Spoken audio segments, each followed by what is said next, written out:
Poverty in America is at an all-time high. According to updated numbers from the Census Bureau, the number of poor hit a record 49 million last year. And the poverty rate for the elderly, Asians, and Hispanics is higher than previously known. CBS News national correspondent Dean Reynolds reports. The folks at the Davidson Senior Center in New York City don't need a new census report to tell them poverty may be worse than we thought. Gladys Harris is a widow, 2 months shy of her 90th birthday and living on Social Security of $950 a month. Everything has gone up. Everything.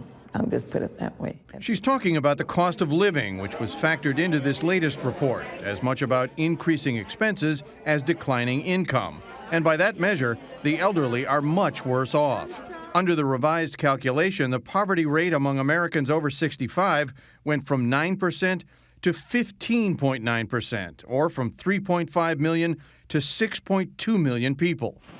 Gladys needs a new set of teeth, but at a cost of $1,000 and with no dental insurance, it will break her small bank.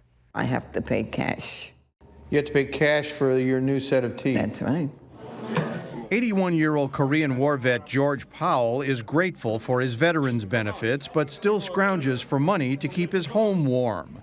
With an income of $1,300 a month, he and his wife are squeezed. Do you think the country is aware of this situation involving its elderly citizens? I don't think so. If they did, they would try to do a little more for us. Ron Haskins of the Brookings Institution says that because it includes factors like out-of-pocket health care, housing, or food, the new calculation provides a more comprehensive picture. It costs money to get to work. It costs money to have your children cared for. There's no consideration of that in the current measure. There isn't a new measure. So there are lots of very important technical improvements in a new measure. And the elderly are not alone. The Hispanic poverty rate overall has jumped above 28% in this new formula, largely because of low immigrant participation in government safety net programs. And the Hispanic rate now surpasses that for African Americans for the first time.